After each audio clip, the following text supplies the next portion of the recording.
Hello friends, today I'm going to do a 2-year review on the Puma snowblower made by Pronovost.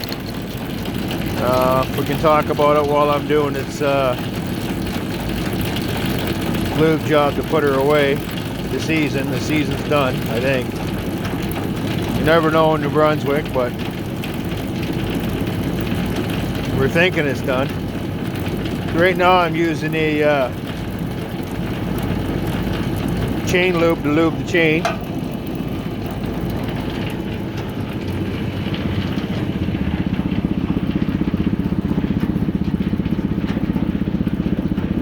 That gives you an idea there.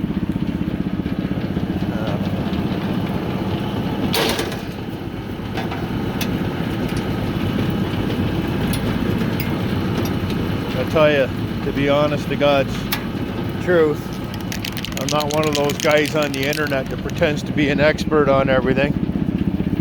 This is the only snowblower that's been hooked to a tractor that I've ever owned. But I have worked on a lot of equipment, off-road equipment, construction equipment,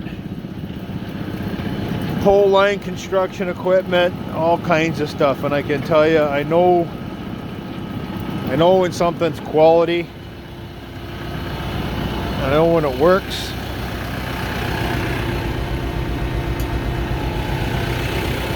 I know what it does, what it's supposed to do.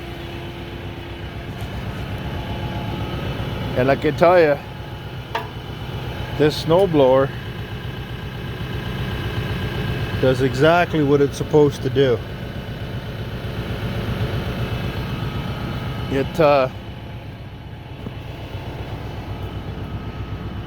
It's a homeowner grade snowblower, the Puma, but I can tell you something right now. This thing just works. I mean, I don't want to say I abused it or anything, but I wasn't light on it. In this environment that we're dealing with here, I know a snowblower is a snowblower, but I mean, when you get into extreme temperatures, you get problems like with grease freezing and stuff like that. So I tell you, the machine just does what it's supposed to do. There's just no way around it.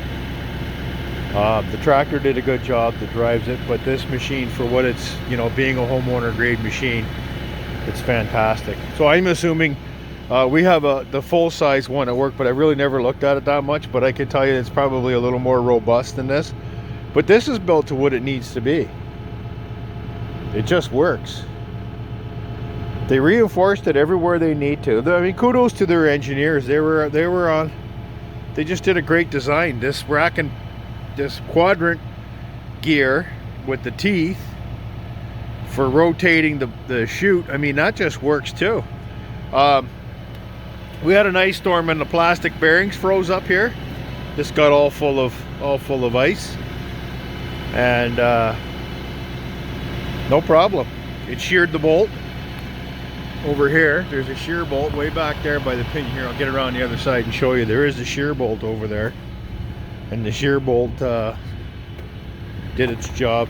It sheared off right there. Exactly what a shear bolt's supposed to do. There's no bending in the frames. There's no twisting. The pinch tubing, although not the greatest design in the world, it works. It saves on the mitering. That's why they pinched the tube, so it reduces the labor costs on building the machine. But they've got it down to a science. I mean, I looked this thing over, and there's nothing that I can find after 2 seasons. I'm gonna say it's got about 50 hours on it.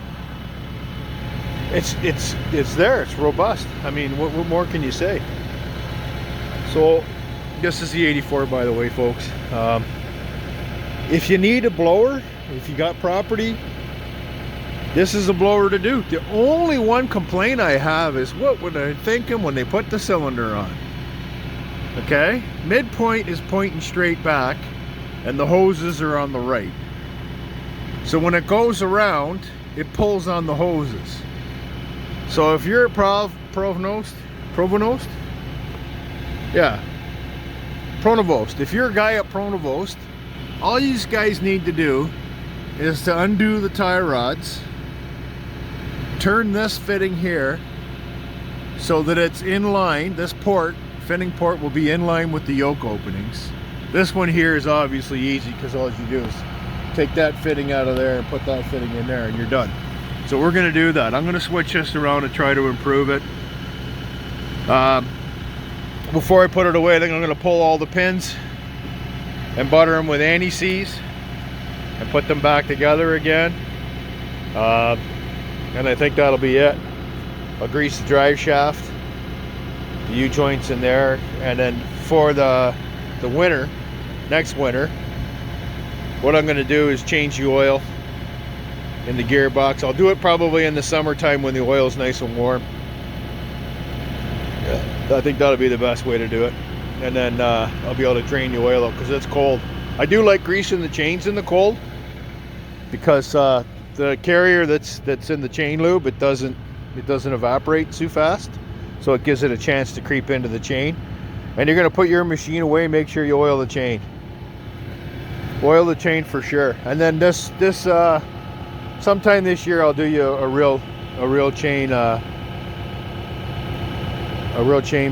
PM. Show you guys how to extend the life of your chain. Chain's not really expensive, but what the heck? You can save $1, you can save $1. So I just wanted to wrap this one up. They're saying the Puma snowblower, homeowner grade. It's a piece of engineering masterpiece. It does exactly what it's supposed to do. It's built strong enough. It'll tackle just about whatever you throw at it. And like I said, I haven't abused it, but I haven't babied it, and the thing is just fantastic. So that's it. I promised you guys I'd do a review on it. So that's my 2-year review on the Puma snowblower. And yeah, we'll keep on going on, and we'll see you soon. Bye now.